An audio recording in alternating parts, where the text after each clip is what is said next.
Hello, Internet. This is Zelda Ace logging on, and in this episode, we are going to be getting something very, very cool and very, very important to the story.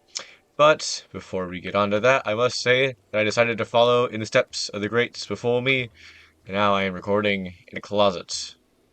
I don't know if it's going to improve or decline on my recording, but it's just the most convenient for the time, so yeah. Now, let's get on with it. So there was another main reason in the last episode that I decided to do this shrine by this particular stable is because I knew that in this next up episode, this would be very important, this location. So what you're going to want to do is whether or not you take your horse, you're going to need to go up to that tower over there. And looking back, I really should have brought my horse, but you really only need it for just getting over there, and it's not that far away. But yes, the next big thing you're going to want to do is, after I get a good weapon out, is get that tower. It's actually quite easy to get the tower. It's just a wee bit away from most fast travel points, so we traveled for a while. Military training camp.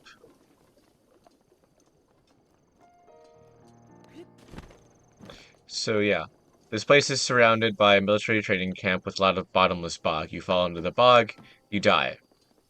Well, you don't die. Oh yeah, you die. You essentially you drown immediately, and I don't have to deal with that guy, so I won't.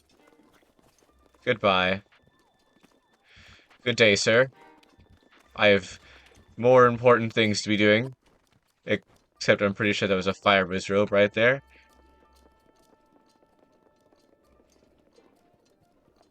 Turns out there are other fire robes here.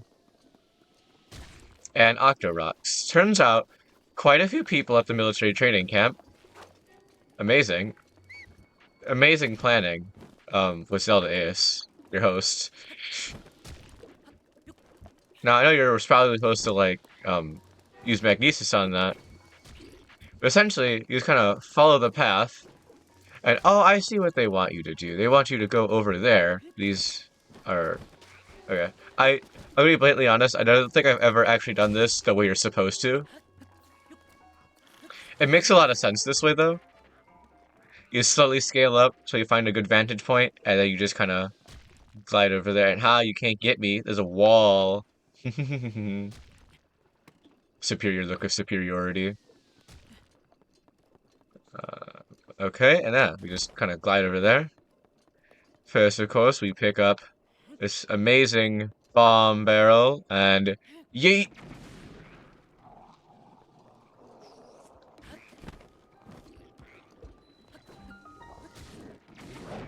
You can do an amazing thing called not dealing with that at all, is you just kind of, yeah, you throw the bomb barrel at them, all the other bomb barrels explode, you swiftly climb up, and now everyone is out of you are out of everyone's reach.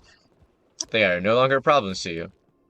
And if you don't have a Revali scale, you can just glide over, or you can use the Revali scale if you have them. I would suggest using it here, though, because it just save you a lot of time. And bada bing, bada boom. We are at the top of the tower. Sheikah Tower activated.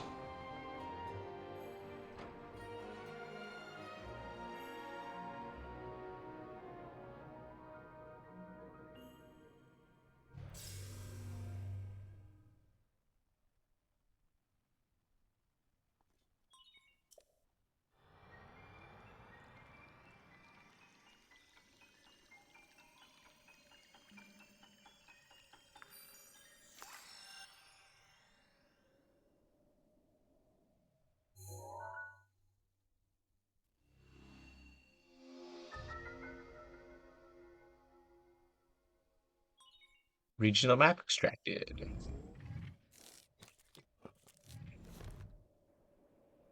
And now that you have the map for this area, before you just jump off, you're going to want to pick up the rocks. Because I'm pretty sure that's the only one that doesn't know something under it. Otherwise, there's flint under that one, and there was another rock over here somewhere. Ah, yes. Oh. Must be random. Because remember one time I went over here and there was like a amber and like 50 rupees. And oh, yeah. We're still not done yet. Not with the tower. So what you're gonna do is preferably you don't want to fall off and you don't want to waste all your stamina. Like that like that'd be a horribly stupid idea. Why would anyone want to do that? Says after you carefully and logically scale the tower again after falling off, or you just don't fall off at all, because come on, we're better than that. Why would anyone fall off? That's just silly.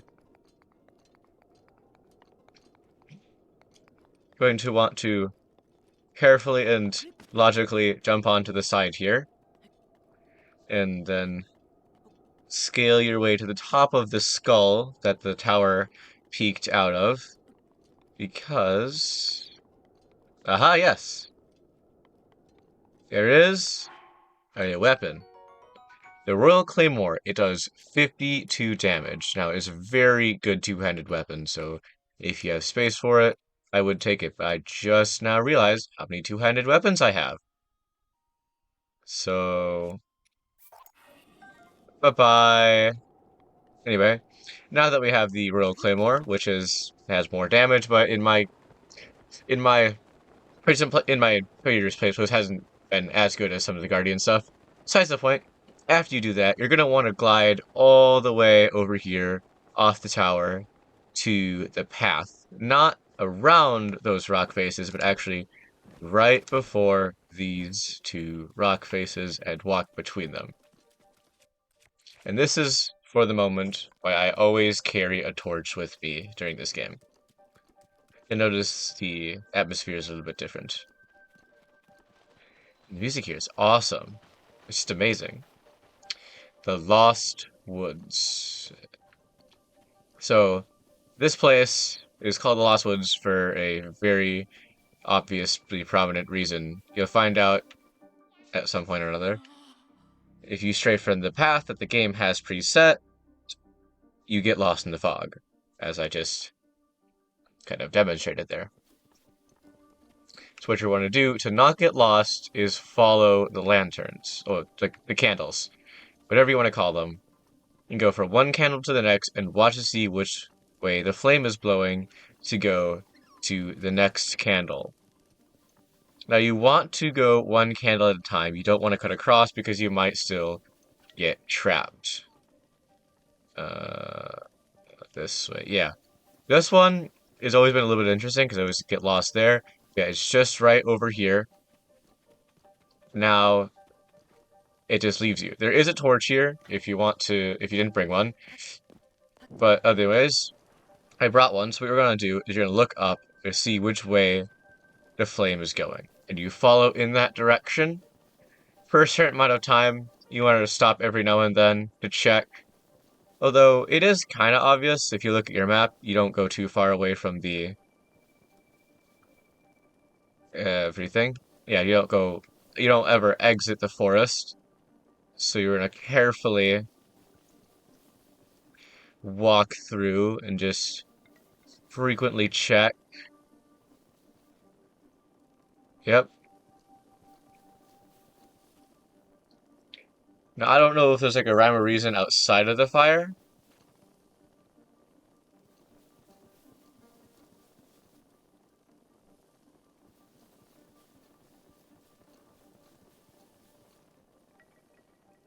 But yeah, so my strategy is just like keep checking. But like, man, the atmosphere of this game is just crazy.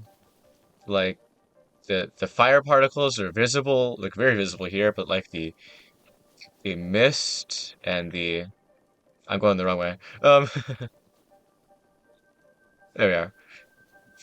The mist and like the animals and the spooky music, it's amazing.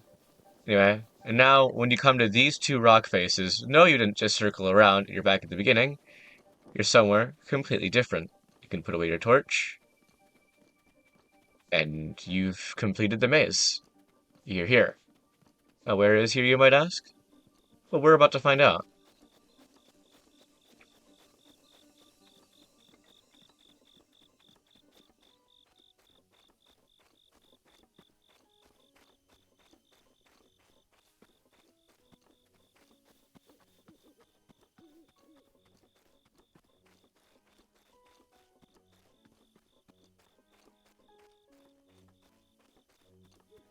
Welcome to the Korok Forest. So cool. I always really loved this place coming here the first time. So amazing. Just soak it all up.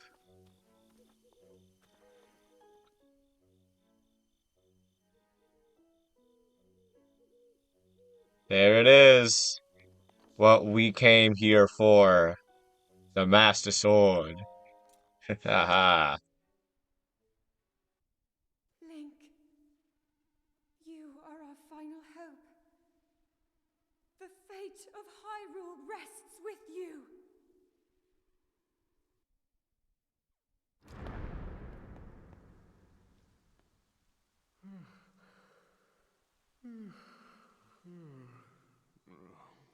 Who is that? Did I doze off again?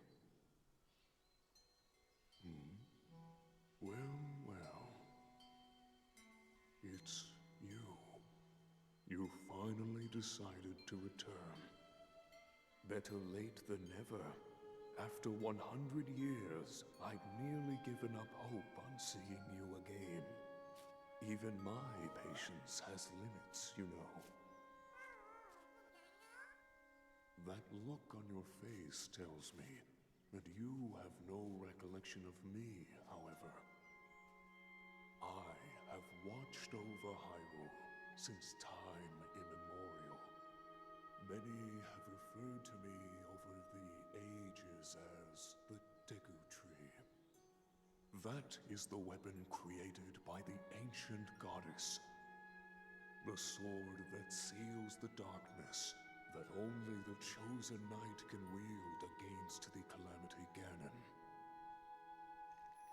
Believe it or not, it was actually you who wielded that sword 100 years ago. But I must warn you to take extreme caution. The sword stands as a test to anyone who would dare attempt to possess it. As you are now, I cannot say whether you are worthy or not. If you sought to free the sword in any sort of weakened state, you would surely lose your life where you stand.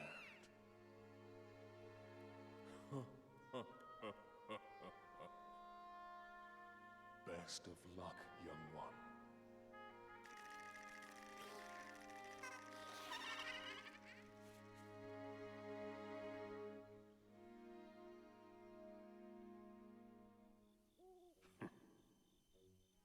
If you hope to pull the sword from its resting place, you must use your true strength. Let us see whether or not you currently possess said power. The Hero's Sword. The main quest. That is the Deku Tree in front of us, the Great Deku Tree. He just introduced himself, and that is the Master Sword. And this is what we've been working for the entire time. That's why we need 13 hearts. And which is why I'm opening my inventory, because I now realize I don't have full HP. I do need to eat that. Ignore that that happened. And now, let's get on with it. Let's pull the sword and prove we are worthy to wield it.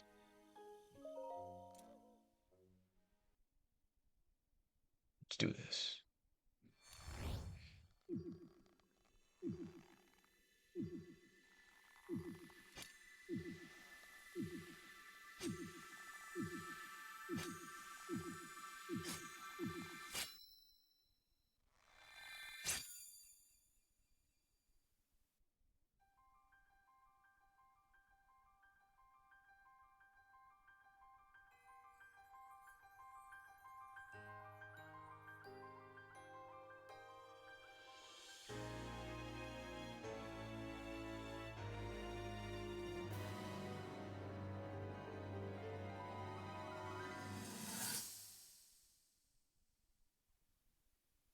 Your master will come for you. Until then, you shall rest safely here. Although the slumber of restoration will most certainly deprive him of his memories, please trust me when I say that I know he will arrive before you yet again. If I may be so bold, what is it that you are planning to do next, Princess?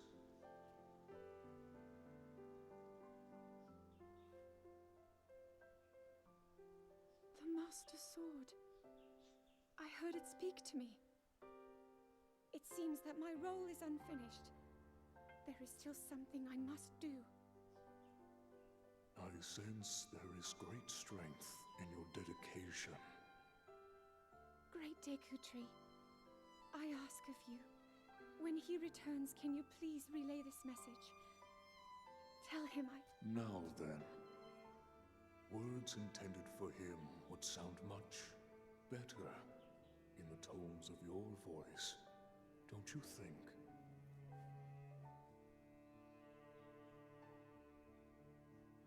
Yes.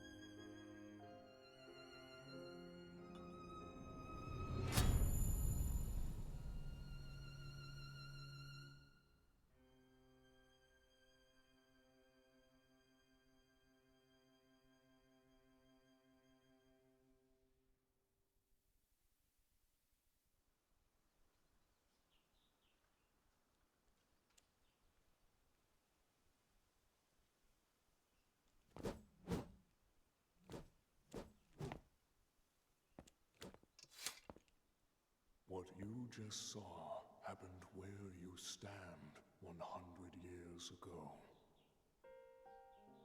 After you were separated from the sword, the princess thought to bring it here, where she knew that it would be safe under my watch. She continues to fight, trapped deep within the confines of Hyrule Castle. Her heart cascades with faith that you will return. She has a smile like the sun. I would do much to feel its warmth upon me once again.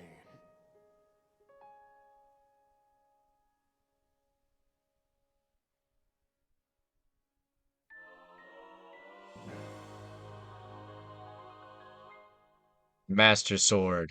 The legendary sword that seals the darkness. Its blade gleamed with a sacred luster that can oppose the calamity. Only a hero chosen by the sword itself may wield it.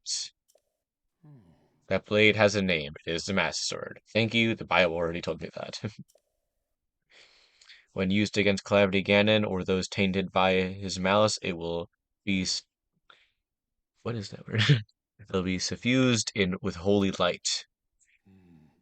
At such times, the true power of the sword will manifest, but be warned, do not rely too much on its power. If you wield it without need, its power will be exhausted and it will no longer be of use to you. Should this happen, you must wait for the sword to recover. It'd be rash to rely on this sword alone to defeat Ganon. I suggest you free the Divine Beast before facing him.